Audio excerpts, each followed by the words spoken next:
Hi, this is Rick. Today I'm going to talk to you about something extremely important that it might feel so mundane it's not worth fighting for. And that is getting your kids outdoors. And why that matters, I'm going to tell you in this video. I'm currently reading a book that would, from Swedish, translate to Brain Balance by Katarina Gosbeck.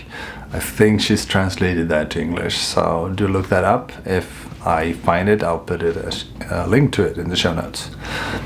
And one of the studies she's talking about is the importance of getting the kids and everyone outdoors. It's a high correlation between living in an area where you have green areas around you that you can take a walk in, where you can, and I think they did a study where it really matters if you're living 1 kilometer from a green area where you can take a walk, or 3 kilometers from it.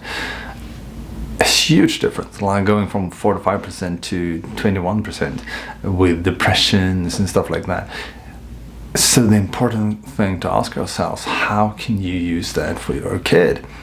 And you might be thinking it's a very far stretch, getting someone who's glued to the screen into the greens and enjoying the sound of ruffling leaves. But you know what? It might just work, and it's so worth it.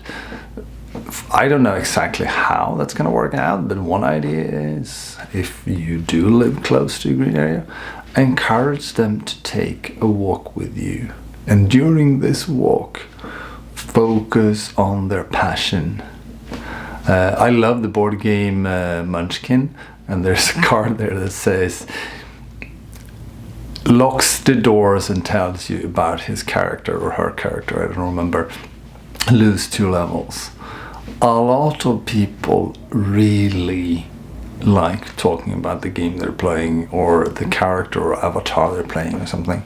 Be curious, and even if it bores you, let them talk about it, because your purpose of that exercise is, of course, to bond, to build a connection by being curious about them, but also to get them closer to a different setting, a setting where there's actually greens and leaves. And other studies shows that it's healing to have less sharp noises, like living in a suburb or living in closeness to cars and that kind of harsh sounds, versus going into the woods where our brains understand the sounds so much easier.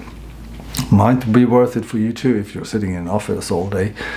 Really means a lot, just taking 15-30 minutes to get a change of view, to get different input into that brain of yours and into those ears of yours.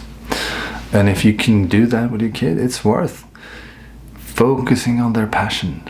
Let them talk about it and ask them. You don't have to understand everything, and they might want you to understand what a level up here or +3 there means, but be curious and be open and learn.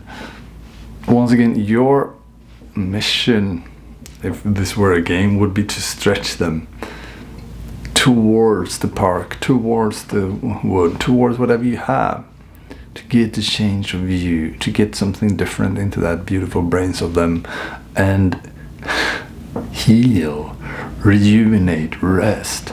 And hopefully you can make that a pattern. Don't think one thing is going to do a shot, but keep showing up, keep being curious, asking them, are you playing the same game? And what's that about? There's this, I don't remember what this and this means. Is this more like the thing you talked about earlier? Be curious. Once again, just one step at a time, and until you find yourself in the woods.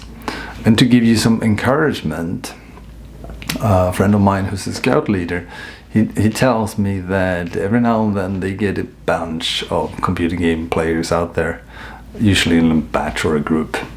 And the first day, they can't get them outdoors. They can't get them away from the screens that they brought, even if they shouldn't. But day 2, it's the opposite. They can't get them away from the campfire. They can't get them to get indoors because they love it. But there will be resistance. It won't happen the first time. So be kind to yourself, but keep asking. And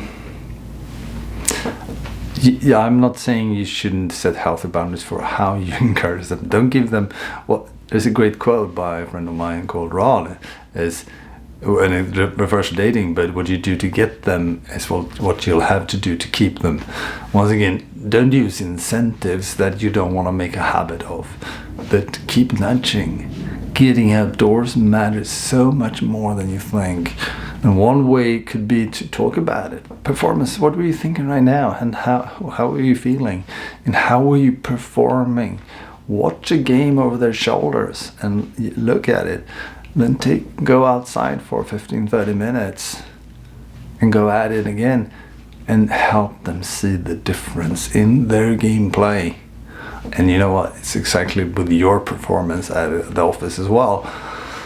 Taking a real lunch, doing something different, I bet you're gonna become so much better in the afternoon when you produce what really, really matters. So that works for you too. That could be a start. You taking what you figuring out where are your green areas, so you don't spend their 30 minutes looking for it, not finding it, and then going in there. So start with you, like everything else. Yes, some food for thought. I wish you a great walk and talk. Take care of yourself, my friend.